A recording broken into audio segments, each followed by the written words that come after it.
Ô toi que j'aperçois de loin, que je ne cherche qu'à entrevoir pour ne pas être le témoin de mon propre miroir.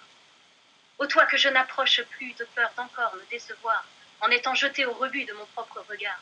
Ô toi qui trône menaçant, irrévocable monstre, ectoplasme de mes tourments qui me brise et m'enfonce, toi qui m'encombre et qui m'écrase, qui viens m'insulter en écho et dont la gémellité crasse m'offense crescendo, toi que je ne peux plus regarder, ni de face ni de travers, sans me remettre à déferler ces mêmes larmes amères.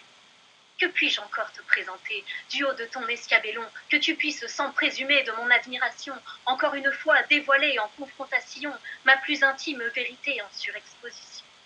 Toi qui me révèles et me mens, tout à la fois juge et bourreau, toi qui lis désespérément dans mon moindre défaut, toi qui me moques et qui me hue, qui habilement m'humilie à chacune de nos entrevues, me dépersonnifie. Oui, toi, ma glaçante effigie figée dans l'infâme reflet d'une inquiétante paralysie divulguant mes secrets, nos réalités d'apparence ont tellement débattu.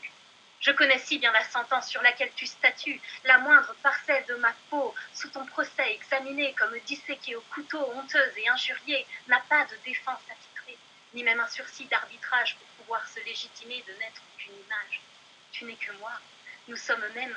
Je ne peux pas même te haïr, tu n'es rien qu'un stratagème de mon propre martyre. En face à face, belligérant, là, à l'affût du moindre assaut, tu m'observes, considérant mes complexes abyssaux, morceau après morceau, le corps passé au crible, sous les yeux du bourreau, je suis ma propre cible. À quand la grande alliance? La fin de l'offensive? La trêve des offenses, l'audience suspensive? Quand donc cesseront les feux de nos négociations? Il ne peut y avoir d'enjeu dans la démolition. Je me suis échinée aux perverses ambitions, à me remodeler à coups de correction, et désormais asphyxiée par mes imperfections, je voudrais voir s'effondrer ces fallacieuses perceptions. Trêve de mutilation, halte aux hostilités.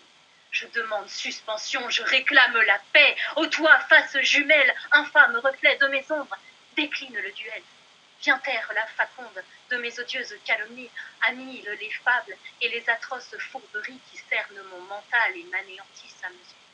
Ô toi, le reflet du miroir, sans aucune parjure, ensemble faisons serment ce soir d'initier devant toi, sans détour et sans artifice, à la fois l'arrêt des combats et la fin des sévices.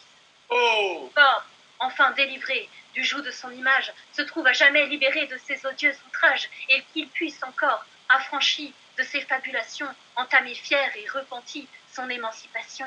Ô toi, que j'aperçois de loin, que je ne cherche qu'à entrevoir, gageons que tu deviennes demain mon plus bel étendard.